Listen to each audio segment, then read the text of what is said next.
Good morning. Happy Wednesday. Welcome to the Pitchline Chronicles, where fans become family. I'm Uncle Taz. I am here with Rob. Donald was having a little audio issue. He will be with us momentarily. But they always say bad teams find a way to lose, good teams find a way to win. And welcome back to the good team of the New York Yankees because they found a way to win that game last night. It looks like Donald is ready to rejoin us. How's your audio going, my guy? Hey, Here we go. But look, like I said, good teams find a way to win. And welcome back, New York Yankees. You are now a good team because we just battled and battled and battled last night. And you see Holmes come in, and all of us had the same sentiment. Oh, shit, here we go again. But the defense behind him, I know a lot of people were saying, look, you can't look at Holmes. You can't. He gets the ground balls. Can the defense do anything with them? That was his struggle yesterday. But I don't want to focus on Holmes. I want to focus on Jazz Chisholm Jr., the Smooth Jazz Club, as it says under Donald's name. Uh, this dude is everything we've needed on this club. I mean, can you come in on this trade and have a harder start on the road against a tough team like Philly? I don't think many players would. He is just fitting right in. Rob? How you feeling about these two games against the Phillies? Oh, he's done something that no other player has done in Yankee history. So it was 4 home runs in his first 3 games. That's never been done before. That's pretty impressive. Hey, the trade was questioned by a lot of people. I have some people on Twitter responding to me saying that I don't know what I'm talking about when it comes to Agustin Ramirez because I said last night, with all due respect, or said no disrespect, Agustin Ramirez was not doing that over these past couple of games. It's not because I don't like Agustin Ramirez. It's because he wouldn't have been playing where Jazz Chisholm is playing. He wouldn't have been playing every day. And that got a response, and I'm not going to get into that. But Jazz Chisholm was a player that we needed. And we're seeing why. Because he brought an absolute energy that we didn't have. He won that game for us. If we don't have Jazz Chisholm in the lineup last night, we don't win that game. Yep. The ninth inning doesn't matter. We would have lost to a good pitcher, to a good team, and it'd be like, okay, chalk it up to a good pitcher shutting us down. But Jazz Chisholm beat the Phillies by himself, essentially. He drove with the first run on the ground out, hits the second home run, and then, he gave it the lead. And obviously the bullpen wasn't very good, but we'll get to that, or at least play Holmes. But, man, where would we be without this one trade? 3 days. It's taken us 3 games, and we're loving it. And we were talking about him. We were hyping him up. We're like, go get this guy, because a lot of people were questioning. There was that stuff about his locker room presence, and we were just like, we brought in several locker room issues over the past few years, and it never led to anything. Donaldson should have broken this team completely apart. He never did. Stroman should have broken this team apart. He didn't do it. Verdugo is one of the more loved players in the clubhouse. So why wouldn't you bring in Jazz Chisholm? The guy clearly wanted to get out of Miami. And you're seeing why, because he's raking.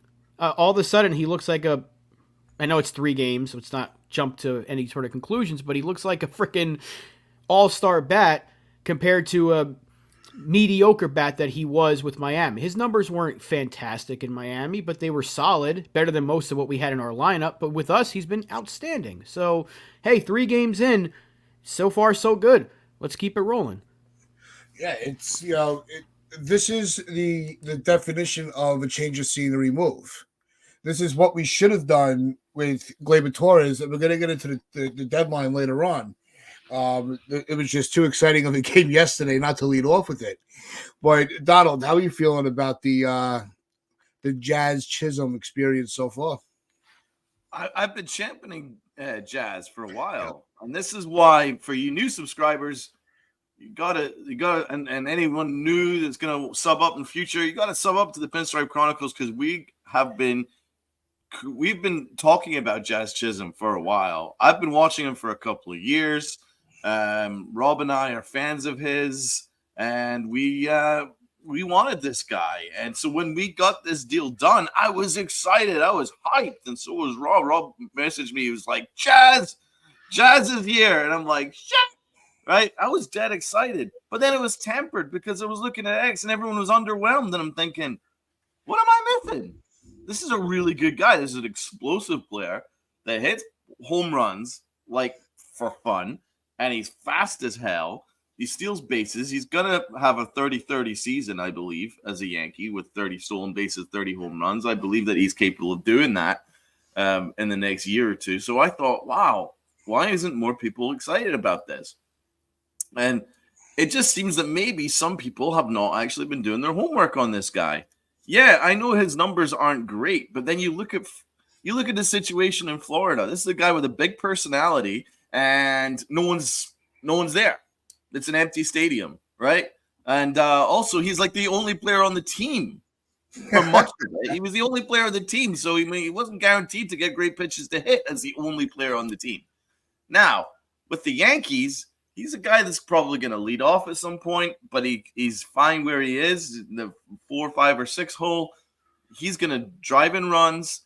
He's going to steal bases, and he's going to hit home runs. And I said in our last podcast, I said that if you look at his Baseball Savant page, he'd be due about 5 or 6 more home runs than he currently has if he was playing a Yankee Stadium, because there was that short porch is absolutely perfect for a pool hitter. So I think that some people were maybe missing the boat on this guy. This guy is excellent. This guy is an excellent player, an all-star at one point. And I remember I was watching an interview with him on like the MLB Network, and he's a confident dude. He just said, "If I see a breaking ball, I'm destroying it." That's what he said. And I was like, damn, this guy's got some balls. I like that. Right. So I started watching him. And this has been for a couple of years. I was like, damn, I really like what this guy does. So I'm tooting our horn because we've been saying this guy can play. And there's a lot of really great people that I respect that maybe we're maybe underwhelmed by this guy, but I was like, this guy can really play. He just needs a change of scenery. So I'm not. Who knows what's going to happen down the line? But this guy can play, and I think he's going to be a really good Yankee. He's got everything that you need. Plus, Juan Soto highly recommended him. So it was a Soto recommendation and a Derek Jeter recommendation. So if there was 2 people on planet Earth that I would like to hear from, would be Derek Jeter and Juan Soto. So if they say that he's good, I'm in, baby. I'm all in. Give me all of that shit. Give me all of that jazz, as they say. Yeah, we're getting all the superstars in the chat now. We had Andy Martino pop in, Bob Klappich. Now we got the Brian Cashman hanging out in the chat. Hey, what's going on, Brian Cashman? Good trade, Brian. Good trade. Don't listen to the haters. It was a good trade. but that just kind of all right. I do like that name. What's going on, everybody in the chat? If you haven't already, smack that like button if you are excited about these Yankee last couple games, as we are, to finally have something to be excited about. The other positive from yesterday's game, which coincides with the trade deadline, is Leiter Jr. Mark Leiter Jr. I think he actually came in. When you're coming in a situation like that, you just got here. And you're thrown into a high pressure, game at the end, and being able to pitch around it. That showed me that you do have, the mental strength to handle pitching for the Yankees, because that could have easily been an implosion. It would have been like, well, he just got here. He got thrown to the fire. Let's see where he goes from here. We don't have that conversation today. Rob, what did you think of Leiter Jr.'s introduction to the Yankeeverse? It's the 3rd time Boone's done this to a new pitcher this year, and the first 2 times it didn't work. But I think, with all due respect to Leiter, because he was fantastic, I think this speaks more about Clay Holmes, because Why the hell is Leiter just got off a plane? Aaron Judge said, I don't even think he had time to put his shoes on. And he's coming in here and getting 3 huge outs against one of the best lineups, if not the best lineup in baseball. And our closer couldn't do that for us yet again. So I'm happy with the trade. I didn't like giving up Neely, but hey, sometimes you gotta get the proven commodity instead of the prospect. I get that. Leiter's got the stuff that we needed in his bullpen. He's got the strikeout stuff, and his Savant page would tell you that he's been fairly unlucky over in Chicago. So if anyone can fix that, it'd be Matt Blake. That was a fine move. And you saw why. He's a late inning relief pitcher that we desperately needed. It would not surprise me if they start using him to close games. I know it was one outing, but they've got to change up that closer role like today. Yeah. They cannot keep relying on Clay Holmes. I know Judge just championed him for him yesterday, but Clay Holmes has been abysmal. But hey, Leiter looked great. And how about that? Like just a few hours after you get traded to the Yankees, you're put out there, literally thrown into the fire, and you come out of it unburned. So, hey, hats off to him. Yep. Donald, your favorite closer in baseball. He's the worst closer in Yankee history. He's the worst closer in Yankee history. That's how I view it. The dude can't close games. Every single time that he's out there, I'm like, he's going to blow this. So it's actually a rarity when he doesn't blow it. I mean, he's got 8 blown saves already. That's insane. The guy can't strike anybody out, and that's a big problem. He doesn't have a strikeout pitch. He has 1+ pitch that he can strike people out with, and that's his slider. His sinker is his go-to, but it's a slider that actually generates swing and miss, but that's the only thing that he has. He's got a very poor fastball because it's straight down the middle, and he also leaves so many pitches hanging over the middle of the plate. Before he blew the save, he left a hanger that should have been a 3-run home run, and the Philly batter was like, "Oh, fuck, he missed that." He knew he missed it. He fouled it behind. He's like, "Oh, damn it, I missed that." He sucks. He sucks. And the Yankees, if they want to win a World Series or they even want to get to the ALCS or if they even want to make the DX, they have to get rid of Clay Holmes as a closer. They have to. If they keep running this guy out, he will fuck them up. He will fuck the season up. It's not even a question. It's an absolute certainty, right? Come at me if you want, but it's a certainty. If the Yankees rely on him to be a closer, he will blow games in the playoffs. And the Yankees can't afford that, man. They can't afford it. Jazz Chisholm played out of his mind yesterday. And the Yankees and Clay Holmes almost blew it. Right? So, I mean, you're having to win in spite of Clay Holmes. So it's that he's a problem. He is a problem. So they have to get rid of him as a closer, and that's why I don't think that Cashman did quite enough at the deadline. They certainly needed a power lefty out of the pen, and they didn't do it. And they're probably going to regret that. So we're going to get into that stuff. But Dennis says, funny, I saw a lot of swing and miss pitches by Holmes. As I say, he's the one thing making contact with doing damage. He has a swing and miss slider, but his fastball isn't a swing and miss fastball, and his sinker induces ground balls, which puts balls in play. So there's not that much that he just doesn't have a great strikeout pitch. No, but he's never been a strikeout pitcher, and we've brought this up multiple times. He's a ground ball pitcher that you're putting in a closer role, which has everybody on edge. I think that's why the formula for him is not working. If he was an 8th inning guy getting the ground balls, I think his game would look a lot better. But without especially when you're getting dribblers like he was last night. That's why, as much as I want to just, drag him across the hot coals, he got what he's expected to, and that's keeping the ball on the ground and not letting it get, not giving up the long ball. That's why he's a setup man. But just to Rob's point, I like that. I like that Leiter came in, and Boone really put him in a no-win position. I mean, had it not worked out in our favor, that would have been really rough on Leiter. But Leiter just showed what he's all about. He, just got off an airplane, put on his shoes, and then, pitched a huge inning for the Yankees. Aaron Boone didn't help him out in that spot. I mean, it's not ideal when you come in with a runner at second base, the ghost runner. But he didn't give up any runs, and that was a big testament to Leiter.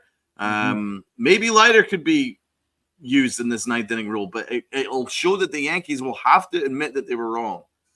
And I haven't seen that yet.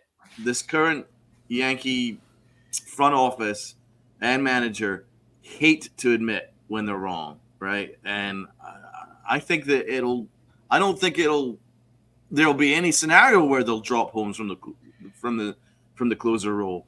Do you know what I mean? Because they put so much into him being the closer that they'll just kind of overlook it.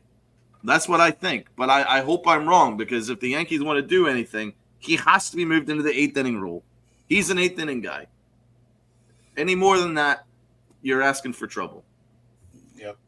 Yeah, once you get past the eighth inning, Holmes should never step on the mound unless it's the 15th inning and he's the only one available. But no, could Leiter slide into that role as possible? I don't want to just trust him in there. Just let him continue, finish getting adjusted to the new club before we start throwing him into the ninth inning. But the other one, another pitcher that actually had a nice bounce back game was Tonkin. Because he also, he was another one. Yeah, he had a little traffic. It's extra innings. So you have the ghost runner, but I think Tonkin had a really good bounce back outing. So you could just see that the mental shift of confidence in this club right now is bursting at the seams. They just feel like they can't be beat. And you're starting to see and it's not just Tonkin. It's look at the defensive play with Torres that saved the game. Talk about being in the right place at the right time and being having a fast enough mind to read where Holmes was to throw the ball over to him. Almost to it past him, but it didn't. The defense, the defense from Grisham is the guy can't swing a bat, but holy shit, can he catch a ball? How are we feeling about some of these guys that we're starting to see the brighter side of their ability? I still don't want Gleyber Torres anywhere near this team, and he shouldn't be, but it is what it is. He's not going anywhere, clearly. Grisham, his playing time will decrease once Dominguez is healthy, but until then, I'm glad we have his defense out there. And and now we got Joel Sherman. Jeez, they're all showing up. I don't know what it is about Gleyber Torres, because I saw a good tweet like the other night, because he makes, and we said this for years, he makes all the easy plays look difficult. And the difficult plays, he does them like they're easy. I wish he would just find some middle ground, and he would be a very good second baseman. Maybe not very good. He'd be a fine second baseman. And that's the thing with him, is the easy plays he doesn't make, and he makes him look difficult, like the one the other night where he's bobbling the ball all over the place, and he did it 2 nights in a row. And luckily it was a blowout in each game, because you'd be like, that could cost us the game, because it has cost us the game. But last night he makes a play that saves it. I don't get it. I can't explain him. And I think after all this time, I'm done trying to explain him, because there's no way. You can't explain this guy. Exactly. It's a head case. I have to say, though, that was an unbelievable play. But that's what he's capable of. He'll do 9 or 10 of the stupidest things you'll ever see, but then he'll make one phenomenal play where you're like, damn, that talent is just so tantalizing. That's what he is. He's got tantalizing talent. It's just he can't put it all together, and I think it's a mental thing with him. So, I mean, on a personal level, when he said, I'm the second baseman, I'm not moving, that he should have been traded right then and there, to be honest, because that's not the mentality that is expected as a Yankee. Because then you hear Jazz Chisholm, he's like, play me anywhere, as long as we win, I don't care. Play me anywhere. That's a winner. That's a mentality that you want. But you got Gleyber Torres, who's entitled, and he thinks that he's entitled to playing second base, even though if you look at him statistically, he's one of the worst second basemen in all of baseball. So when he said, "Oh, I'm the second baseman," I don't like it. I mean, he should have been traded then and there. So and I'm sticking by it. But instead of the Yankees holding him to account, they actually catered to him and then moved Chisholm to third. But I'll tell you what, Chisholm played very good at third, and Torres made an amazing play at second. He really did, because that saved the game. That game was done. When DJ fluffed it, which he was always going to do, when DJ fluffed it, that was like, oh, that's the game over. But Gleyber came out of nowhere and made the Superman play. So that's what he is. He's a very odd player. As Rob says, it's very hard to analyze him. So all I will say, he's a tantalizing prospect. He's a tantalizing talent, but with a huge issue, and it's all up here. I think it's up here. I think it's something to do with his mentality. I think he gets down a lot, and I also think that he's a little lazy, and I think a lot of that has to do with him. So for whatever reason, he's still here, and I have to put up with him for another couple more months. But if he makes more plays like that, then I'll take it. Yeah, it's if we could ride into the second half, Gleyber, if that's going to start to wake up, fine. I'm not waiting for it. I'm not going to ride or die with it. I saw Mazza's put in the video that he had to shave his beard. Mazza, you know that was an AI video. That was not actually him. That was talking all that with the trade me and all of that. And I know a lot of people fell for that one, just because we just like to get on him. But the other thing that Mazza said that's true is he's consistently inconsistent. And I think that really sums up Gleyber Torres. But I want to get to Rob on this one because I know he's been, we spoke very highly of him in spring training in the off season. And that's the spot start from Will Warren. And what an outing that he had. That was just friggin' awesome. Cole had a little bit of a stomach bug. I know everybody was panicking about Cole. He'll be fine. But Will Warren gets his major league debut. And Rob, how you feeling about Will Warren? First of all, we can all thank J.D. Davis for giving Garrett Cole the stomach bug. Clearly, that's where he got it from. But no, Will Warren looked fine. He gave up a couple of runs in the first few innings, but hey, he's going against the Phillies. That's the best lineup in baseball, top to bottom. And Will Warren, after that, he shut them down pretty much. He kept us in that game. He did a great job. So I'm happy for him. I'm hoping we see him more down the line. I think we'll see him get a few more starts here and there. I'm glad they finally put him on the 40 to avoid any potential. I mean, they would have put him on the 40 anyway in the offseason, but he was a Rule 5 guy. I'm happy to see him because I'm excited about a lot of these arms. The Yankees held on to a lot of prospects I thought could have been traded. Hey, he did his job. I'm happy to see it. He looked really good. His first strikeouts against Bryce Harper, no one can take that away from you. I'm not that impressed by Warren. I have to be honest. I think he's pretty mediocre. You look at his numbers in AAA. He's got a 6.11 ERA in AAA, and he's given up 18 home runs in 20 starts. That's not something that says to me that he's got a huge future ahead. But a lot of his pitches are mediocre. His fastball's mediocre, and a lot of pitches kind of hang a little bit. So I can't say I'm overly impressed by him. If there was one Yankee, I'm a big prospect guy, and I always want to give prospects as much of an opportunity as possible. But I've just never seen anything from Warren that really says to me that he's got a bright future. Maybe he's a fifth starter, but what I will say is after he gave up the 3-1 home run and he put us in a bit of a hole, he actually pitched very, very well afterwards. And I don't think he's any worse than Nestor Cortez. So that's something. But yeah, so I'm not really a big fan of Warren, but I will say is he actually pitched very, very well after giving up the 3-run home run. He kept us in the game. and you can't really ask much more than that from a guy who just got there on his first start. So I don't want to be overly critical. I'm just saying that in terms of pitches, he doesn't have a lot of high end pitches. That's my personal opinion. But Rob, if you disagree, it'll be interesting. He's just got a lot of pitches. That's his thing. I think he needs to limit himself a little bit. He's got like 6 or 7 that he can really throw. I think if he lowers it to finding his 4 best pitches, he'll be better. The good thing about Warren is that he did have a much better July. He was good in April, terrible in May, very mediocre to bad in June, and he was very good in July. So you saw the signs of a turnaround. He was getting a bunch of strikeouts. You saw that yesterday, ended up with 6. I think he's got mid to bottom of the rotation type of ceiling if he stays in the rotation, or we're always looking for that multi-inning swingman out of the bullpen. That could be his role, which is perfectly fine. I want to see what he can do as a starter more than before I just immediately throw him into the bullpen. I always say that. I said that about Luis Heel, and I'll say that about Warren.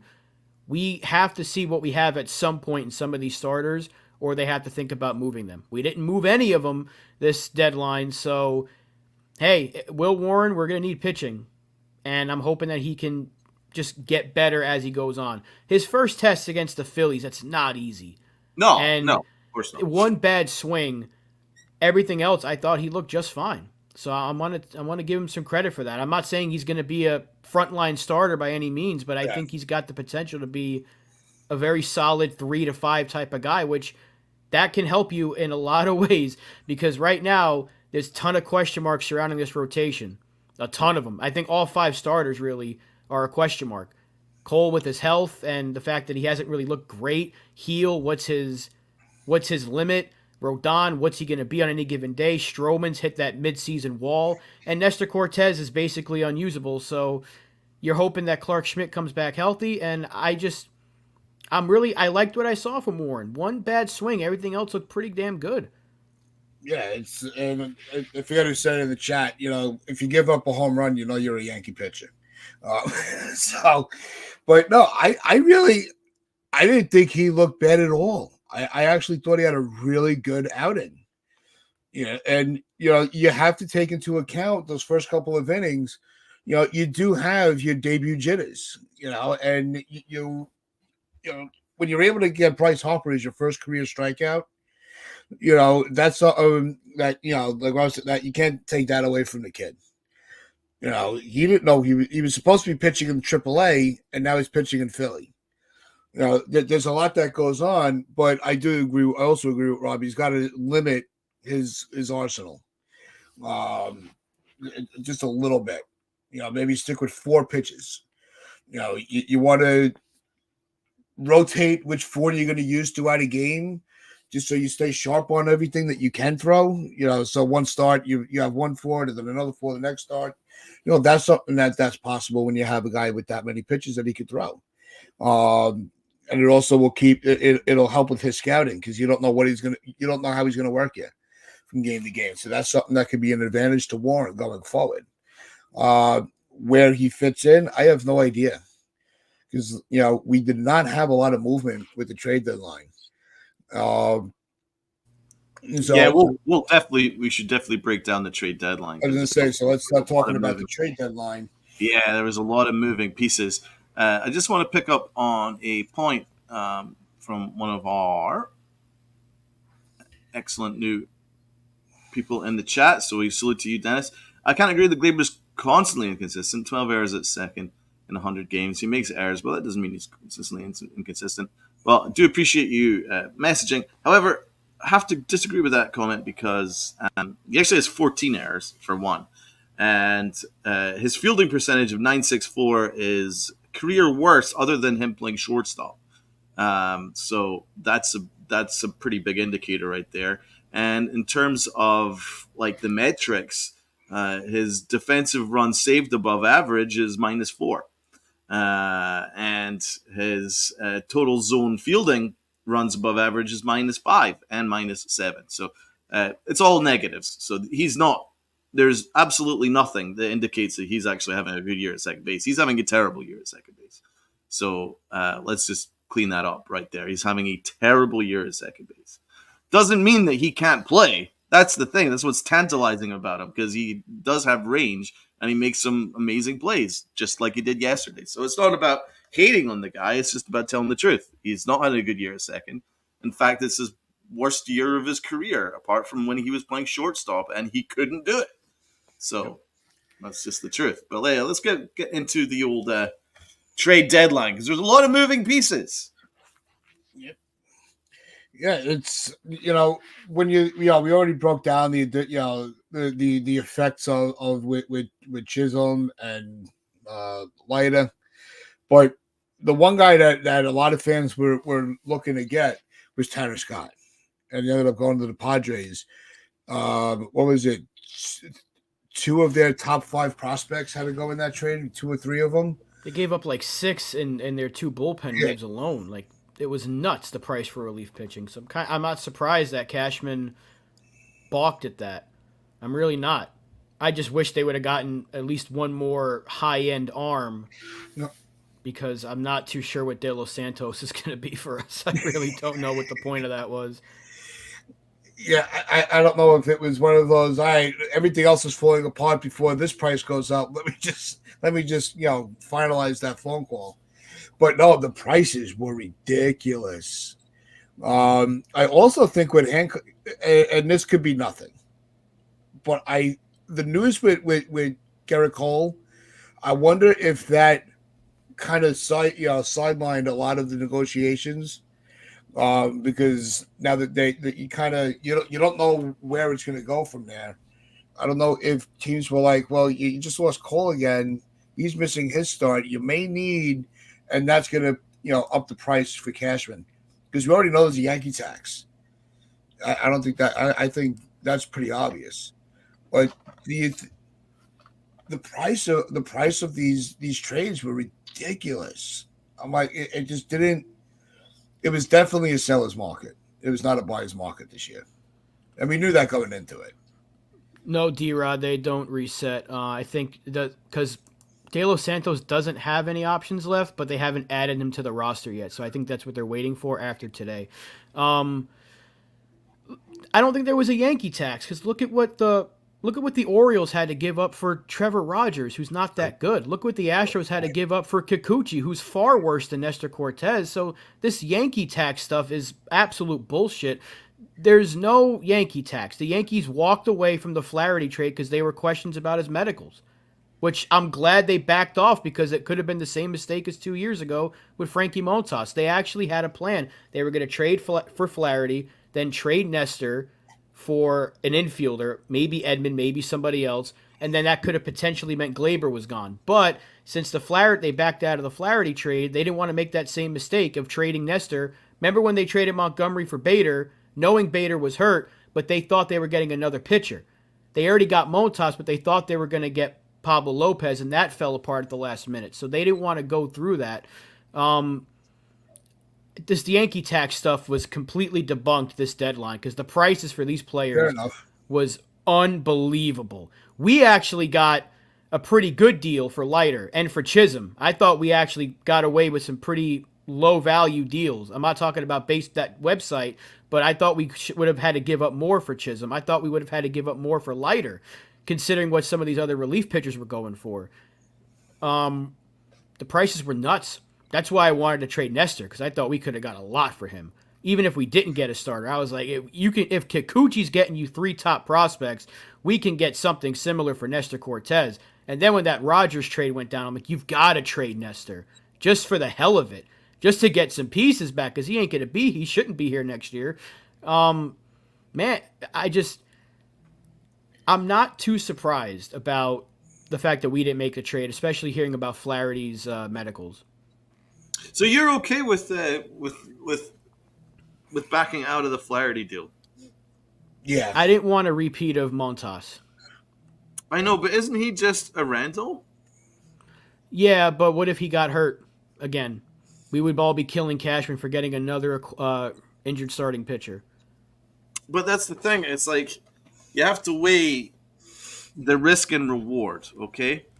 Now, I don't... judging by what they gave up to the Dodgers, like Sweeney, etc., That's not exactly a high end prospect. It wouldn't have cost us a high end prospect to get Flaherty, right? Probably a couple of mediocre prospects, maybe one okay one, double A or whatever. The risk reward, I would have taken the risk because he's a rental, but if you look at his numbers are phenomenal for one. So apparently this injury is not stopping him from pitching phenomenally well. He's pitching great.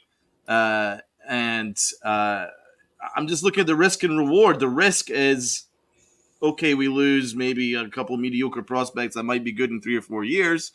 But the reward is that Flaherty could be pitching game 2 of the World Series and give you 7 innings shutout. That's the risk reward. We all thought the same thing about Montas, though, did we I would not? have taken the risk. I know, but Montas was more expensive, and he genuinely was injured. What the Tigers are saying is Flaherty isn't injured, and he's going to make his next start, and that and he's been pitching great of late. Right, but the medical thing, the Yankees knew that there was something wrong with Montas. They still got him. This time they actually did their homework, saw that there was some issue that he had to get injections for his back, and backed out. Because they probably would have had to give up because Trey Sweeney was still one of the Dodgers top 15 guys, I believe. So It would have cost us something similar if they wanted an infield bat. It could have cost us the George Lombard or Roger Arias because we already traded Cerna. So we didn't really have another infield bat that would have been in that realm. It would have had to have been Arias or Lombard plus another piece. So I'm just trying to think. Let's just say he did get hurt. Maybe he doesn't. Maybe he pitches great, and you're like, damn, they could have had that. But if he got hurt, would we not be screaming that this is Montas 2.0? Because the table, the timeline almost followed the exact same way as 2022. They got Benintendi. We got Chisholm. Then they would have traded for an injured player, traded a pitcher for an injured player, and got another pitcher. It was the exact same thing. I think they just wanted to avoid potentially acquiring another starting pitcher. I'm not saying that's going to happen. I think that's what the Yankees' thinking was. I would have liked Flaherty, but I'm also not going to blame them for backing out because they were concerned they don't want to get burned again. Because we always talk about the Yankees, stop repeating the same mistakes of the past. They want to avoid that at all possible. I'm not saying you're wrong because I think Flaherty's fantastic, but you don't want to have another situation that you had 2 years ago that people are still talking about because Montas was okay this year, but not great, but he did nothing for us. Absolutely nothing for us. The Yankees wanted to avoid that. But then you also look at it, if you're saying that if they made that deal, then they could have gotten rid of Nestor. That sounds like a win. That sounds like a massive win for me. I would have taken that deal all day long. I would have been delighted if Nestor Cortez was moved. We gained a couple prospects, and then we could get Flaherty over the line. The guy's pitching into a high 2 ERA. That's phenomenal for Detroit. So I would have taken that risk personally. I really would have taken that risk. There's no guarantees he's going to get hurt because anyway, every pitcher is temperamental. You don't know. One throw and even the most healthy guy could get hurt. Just look at Garrett Cole. He missed most of the season so far because of something that has never happened to him in his entire career. So this is what happens with pitchers. I would say if you get an opportunity to get the best one available, you take it. As long as it wasn't overpay, that's the big thing. As long as it wasn't overpay. It definitely would have been an overpay. It would have been an expensive deal for Flaherty, and I personally at first I was like, come on, the Yankees got to be a little more aggressive, than letting him go to the Dodgers. And then when it came out about the injury thing, I'm like, all right, Cashman, good job. Because the first thing I thought of was Montas. I'm like, fool me once, shame on me. Fool me, fool me twice. I'm not going to get fooled twice. Right. That's how I took it. Look, if he makes the rest of his starts, good for him. Because he's going to be on the market anyway. Who says we can't get him in the offseason? So it's not like that book is closed on Flaherty altogether. Yeah, but remember, we got Soto for a couple months guaranteed. We might not have him next year.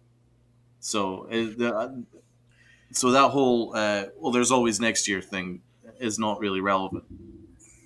You've got that's why I would have been a little bit more aggressive in these situations, because you have Juan Soto guaranteed for a couple months, and you got Aaron Judge having one of the greatest seasons in the history of the sport again for the second time in 3 years. You're not guaranteed to get all these things working in the same tandem, so you probably want to be as aggressive as possible in order to give them what they deserve, which is a championship. So that's why I would have been a little bit more aggressive at the trade deadline. No, I get what you're saying though, because I would have wanted another starter, and Flaherty would have probably been the best choice because Anderson's not really a needle mover, and Tyone they didn't want to move him, so it was really Flaherty or nothing. Because Eflin, these other guys, that's why I really wanted either another starter or a high end arm out of the bullpen. If you can shore up that bullpen, then we only need like 5 from the starters, and I'm not too worried about that. But maybe De Los Santos can turn him into that guy because he does throw gas. It's just everything else is kind of a question mark with him. Yeah, let's grade the deadline for Cashman. Let's start with Uncle T. How would you grade the deadline? I'm gonna go with B minus. Yeah, I think there were a couple guys they could have made a push for. I the minus is also because there's still players on our team that we were hoping to be gone. So they could have gotten something. I forget who it was that was interested with Verdugo. That would have made. I think that could have made a very interesting trade headline. But yeah, I went with a B minus. I don't think he did anything to damage the team.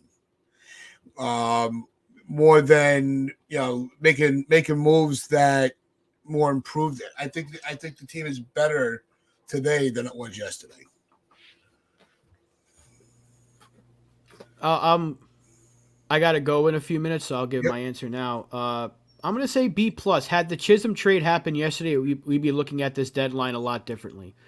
I understand it was a bit underwhelming because I thought we were gonna have a lot more moves, but we got 2 very good players that we needed. One high-end back end of the bullpen arm and one infielder that we desperately needed. We also got another arm, which could be a Blake project, and we got rid of Caleb Ferguson.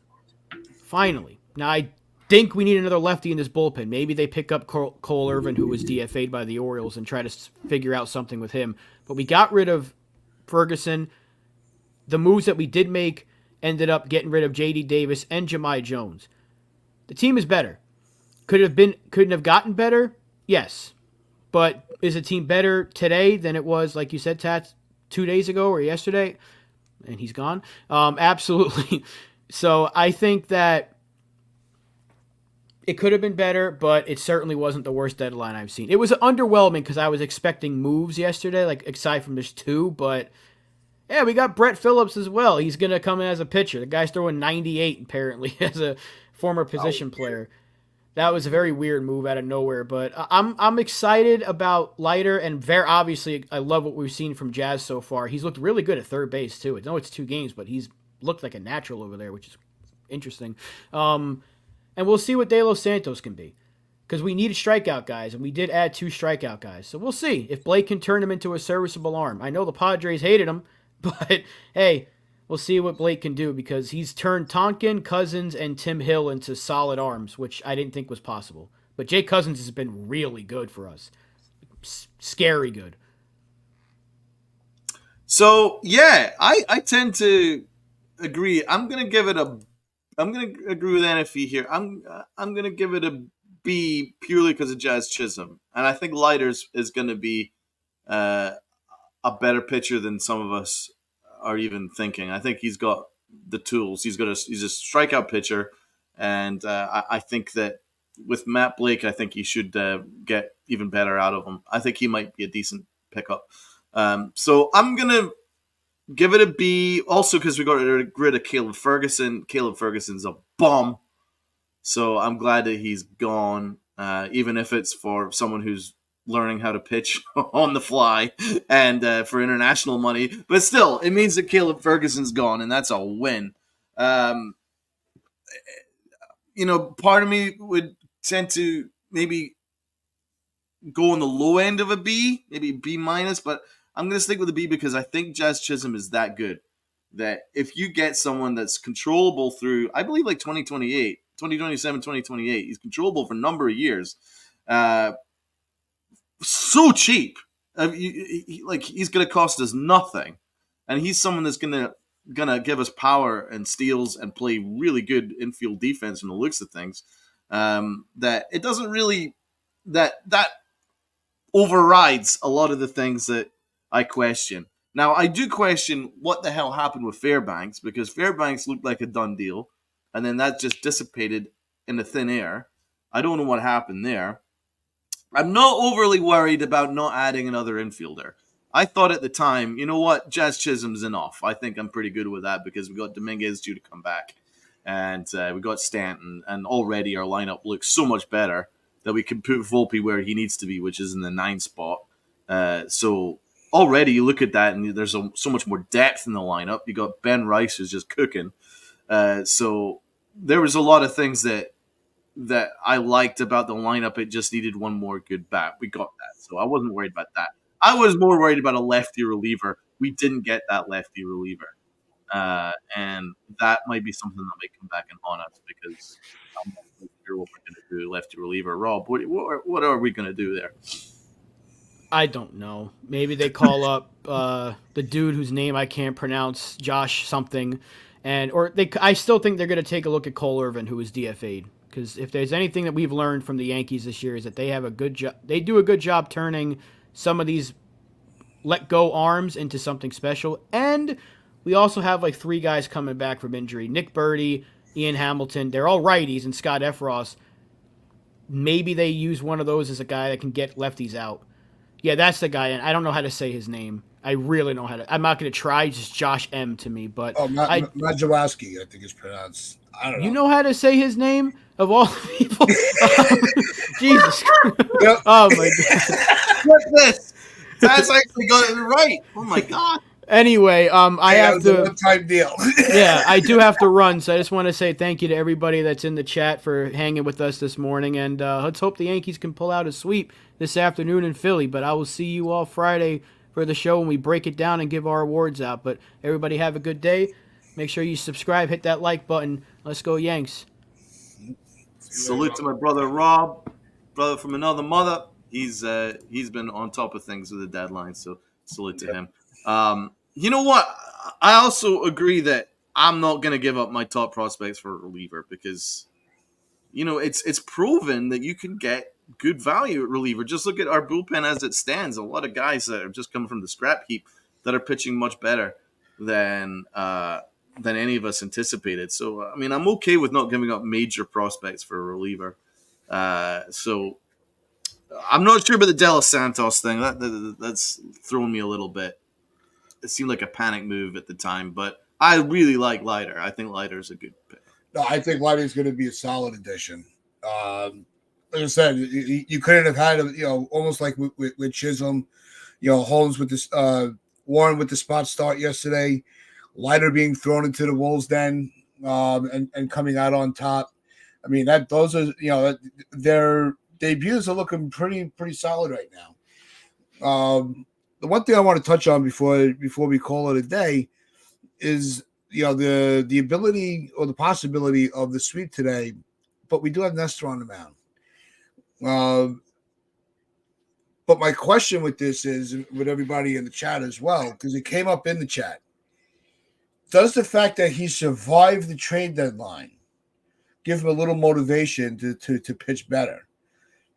Because sometimes what will happen is, and Susan Wellman was talking about it on the broadcast, as the trade deadline starts to loom around, and you hear that they hear their names, that they're not blind to it, can kind of mess with them mentally, because they don't know when that phone call is going to come if they're on the move. Now that we're past the deadline, where do you rate Nestor actually having not ace-like starts, but more quality outings? Who knows, man? Who knows? I mean, the weird thing about Nestor is his home and away splits are insane. Like his home splits are Well, prior to the last start at home, prior to that, it was ace-like. But on the road is absolutely unpitchable, and you shouldn't be anywhere near a fucking pitching mound on the road. So it's like, how do you even add that up? So the fact that he's taking on one of the best lineups in the game, plus he's on the road, plus he's at Citizens Ballpark where the ball is flying, careening off of bats of Citizens Bank, I have to say I'm not overly optimistic for Nestor. So if he can keep us within 4 or 5 runs and keep us within the game, I would take that as a plus. Because for me, I think Nestor's cooked, and we need to move on from him in the off season. The how would I even describe it with him? He's almost like Jeremy Lin. Like he had that Jeremy Lin run, that had the Linsanity run, No comparison. and he had the Jeremy Lin run, and it was great. I've got a Nasty Nestor T-shirt that I got from one of those Yankee giveaways at Yankee Stadium the other year. So I got that. So I bought into it, but I think his run is over now, and I think what he is just a mediocre pitcher, if that. And I think it's time to move on. And I'll tell you what, when Clark Schmidt is available, goodbye, Nestor. Put me in with Clark Schmidt. Thank you very much. So to answer your question, Tats, if he gives me 4 or 5 runs in 4 or 5 innings, I would be okay with that. I would take it. Yeah, I think if he could go in, through 5, giving up 4 runs or less, I'd be happy with that. What I would not be happy is if they, what really will piss me off if they keep So I want to touch on this real quick because it was bothering me yesterday. We were really salute, Mr. President. Everyone's out. We're loving this shit. Wow. How am I? They're doing just fine, but they're not going to be fine if they keep giving freaking Bryce Harper opportunity after opportunity, and they're lucky he's in a slump right now because he had 3 different game-ending at bats that all he had to do was make contact and the game was over. And we had that that brilliant play with Glaber. Oh no, I need to check the lineup. Oh wait, hold on. Let's get. What the fuck? No. They're not going to do that to us, are they? No, they're not doing that to us. Are they doing that to us? Yeah. Don't play. All right, so here's the lineup. We got leading off Torres at second base, Soto's in right field, Judge center field, Stanton's back in the lineup as DH. Good. Chisholm batting 5th, playing 3rd. Volpe at short. Verdugo in left. LeMahieu at first. Narvaez behind the plate with Cortez pitching. Why?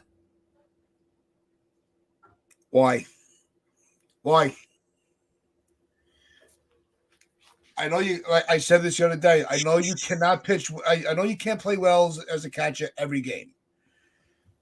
But why is he leading off? I'm not. Look, you want him. I would have rather than put Volpe in the leadoff spot. No. Why are you moving Doogie? Doogie's just got settled at the leadoff spot. He's hitting well. He's finally broken out of the slump, and you chuck him down the bottom of the order.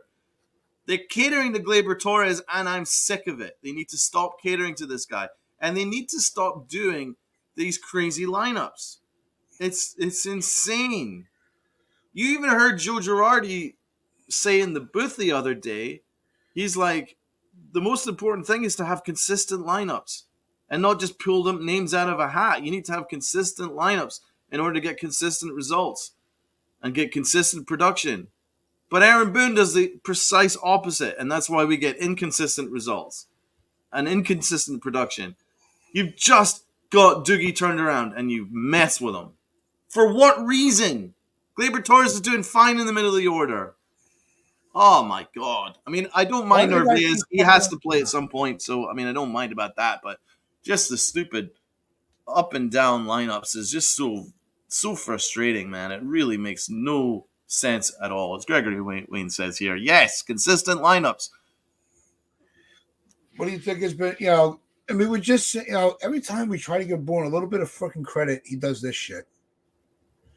And Nosebleed, you're right, because this is the other part. This is going to be my next point. What is the obsession with using DJ LeMahieu in these games? Thank you. Oh, what? You telling me Rice at his age needs all this rest time? Come on.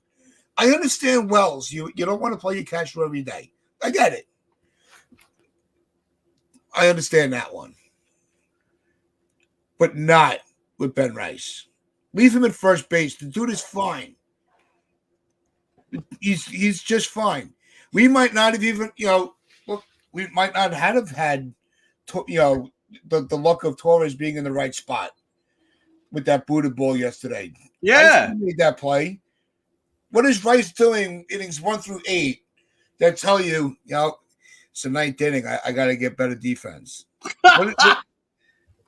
Insane. I gotta get my boyfriend in the game. I gotta get DJ on the field. I mean, come the fuck on. Stop. Exactly. And I don't care. Look, I'm done caring about this lefty-righty lineup matchup shit.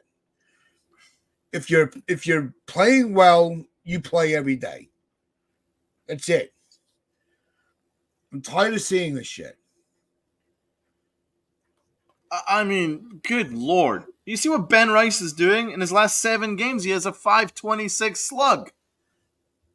With a home run, 3 RBIs. In his last 3 games, he has 4 hits. What? And you have to sit him? For DJ LeMahieu?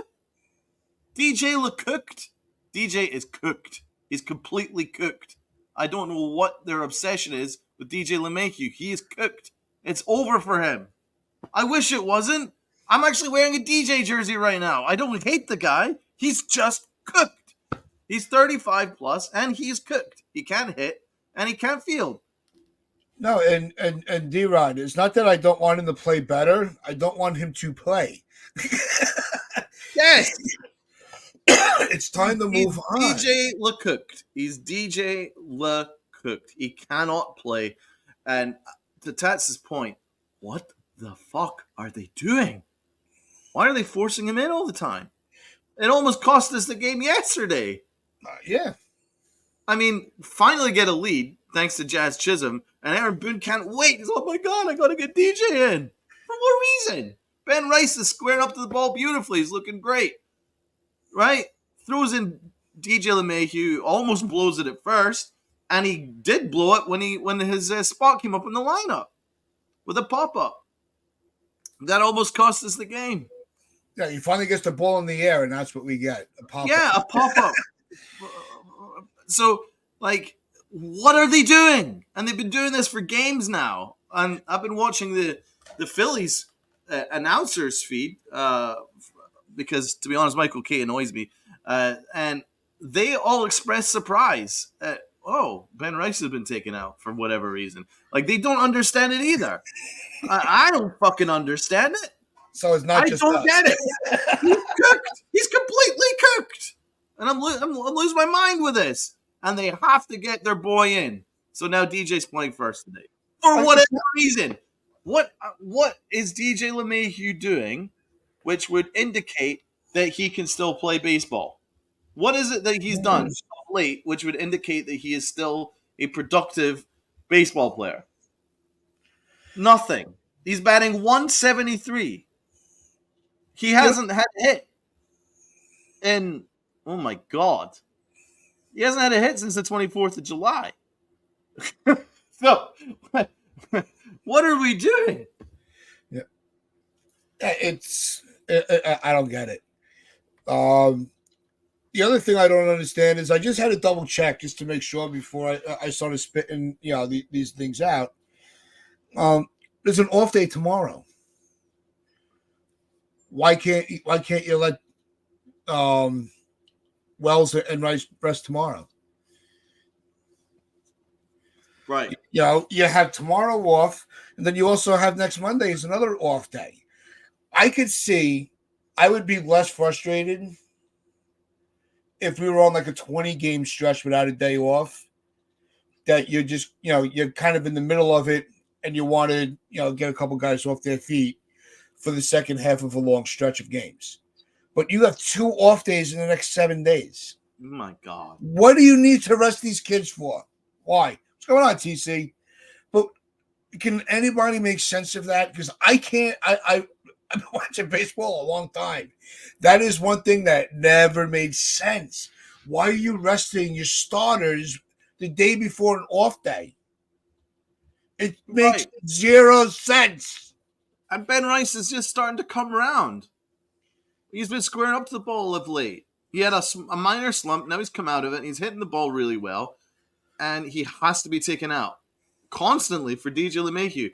Here's some of DJ's numbers. He's got a minus 1.1 WAR. Right? 170 batting average. OBP of 264. So he's not even on base 20% of the time. A slug of 216, which is insane. And an OPS plus of 38. The minimum is 100. If you're even major league average. He's giving you 38. He's massively below average now. He's not a productive baseball player anymore. He's done. He's cooked. End it. I'm saying this as one of DJ's biggest fans. I love the guy. Loved him for a long time. But even I admit he's cooked. But the Yankees can't admit it. And it's going to cost us games if they keep doing this shit. And they're doing it again. So that's very frustrating. You finally get 2 good wins on the board. Things are looking up. And you have to go back to doing what Aaron Boone loves to do. Piss us all off. Yeah. It's an Aaron Boone specialty. And I don't think, Joan, it's that Stanton's clogging up the DH role. He didn't play DH yesterday. He played one game and then he had a day off, and they said it was a scheduled. But look, we're not going to end it a little frustrated. Right? Yankees are on a 4-game winning streak. We just, after being abysmal, the team is back on track. Right? We're winning series. We have a lot of positive things to look forward to. We do still have legitimate bats in the lineup. Right? And aside from a bad hop at first at the end of, in that inning yesterday, DJ is not a terrible fielder. It's I just think with the injuries, kind of same thing with Rizzo. 2 guys that, yes, I wanted on this team really bad. I wanted, when they re-signed DJ, I was happy because I think it's a very, very team-friendly contract for a guy that has a batting title in each league. Yep. Only to be making $15 million a year. Yeah, it's cheap. Let's keep that in mind too. It's not like we're paying him Stanton money, and getting nothing out of him. But if he starts playing, look, Donald and I was at the game when he hit the home run against Tampa. And we were jumping up and down for joy for DJ. We were happy to see him contribute. It was but more he's not contributing enough for me to be excited about him being in the lineup. If he has a good game today, I'm going to eat crow and I'm going to be excited about it. He could win a 3-run homer to win us the game. Yeah. There's a good chance he's going to win the Clutch Award. It's not like we're completely shutting the door on him. Him in the lineup just doesn't give me confidence. That's it. But we do have a very good chance of sweeping this team because the Phillies are struggling. They're having what we just came out of. Dennis is asking, what are DJ's stats compared to Rice? Thanks very much for that. It's a good point. Well, Ben Rice's OPS plus is 106. DJ's is 38. So that says it all, really. That's a pretty big difference right there. He's got a 447 slug, and DJ slug is 200. So plus Ben Rice's WAR is a plus, while DJ's WAR is minus 1.1. So there isn't any question anymore that Ben Rice is a much better player than DJ LeMahieu now. There's not even a debate now. He absolutely is. Like, listen, we still have Jazz in the lineup. We still got Verdugo. We still got Judge. We still got Soto. You know, there's still. Desiree, thank you very much. Yes. For listening and messaging. You know, look, how do I not bash a player that sucks? He's not playing well. What am I supposed to do? Look, I'm not going to give him what the Phillies did with Turner and just give him a standing ovation to give him some motivation. That's not my style. I'm not going to do it. You know, and I'm not saying everybody should dump on LeMahieu. If you have faith in a player, respect to it. I have no problem with that. I see him in the lineup, and it doesn't give me the confidence that that's going to be a productive at bat. That's all. Yeah, I think he's again. Aaron Boone is just looking to the past, and well, DJ was great in the past, so I gotta have faith in him and stuff like that. At the end of the day, you got to go with who's hitting. Ben Rice is hitting, and my man DJ isn't. Listen, I'm a big DJ supporter, so if DJ does well in the next few times that he plays, fine, great. But he legitimately is cooked. And at the end of the day, these things, the Yankees need to stop this. They're trying to win games. They're not trying to cater to egos. Stop massaging egos. Go out and win games. That's all that matters. You've got the horses now to win games. Thank the Lord we do. And Jazz Chisholm is a big part of that. So I'm happy we got him. And Aaron Judge has been on fire, man. We're not even talking about Aaron Judge. He's been looking incredible lately. Dude's unconscious with the bat. That's why I still have confidence that we could sweep the series. Because, we still have our big guns in the lineup. You know, and I do have the confidence. I don't know about you, Tats, but I agree with Joe Girardi. I would say that he was even having a better year now than he did when he hit 62 home runs and 131 RBIs. Because I think the timing of his home runs has been more significant this season. Well, for one, his slug is better. He's slugging better than he did in his 62 home run year. His OBP is much higher this year than it was 2 years ago. And I think he's going to blow the 131 RBIs out of the water. He's already on 99, and we're not even in August yet. And he could still reach 62. It's one of the greatest. I mean, 2 years ago was one of the greatest seasons of all time, and this season's probably better than that. His OPS plus 2 years ago was 210. His OPS plus this year is 217. I mean, this is insane. This is one of the greatest seasons of all time.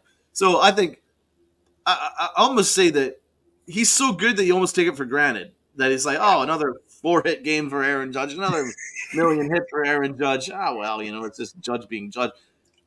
Dude, this is incredible. We've never seen this shit before. So I do think we should end on a positive. Yep. Tats, give me your breakdown on Aaron Judge. No, I think he's the best player in the game right now. You see in that after could you imagine what his numbers would have been if he didn't have the struggles in April? He would have already been past his RBI, the 130 RBIs. He would have broken Barry Bonds' record. I think he really could have made a run at the record. I still think he can. Yeah, there's nothing stopping. That's not out of the question. No. But as long as they're going to pitch to him, because they are also going to start giving him the Barry Bonds treatment, and we're starting to see it. Fans from other team fan bases are always saying, "Why are you pitching to him?" The more you pitch to him, the more you're increasing your chances to lose the game. That's just the impact he's had, not just of our excitement, but the way he torches other fan bases. And thank God he's a Yankee. That's all I gotta say.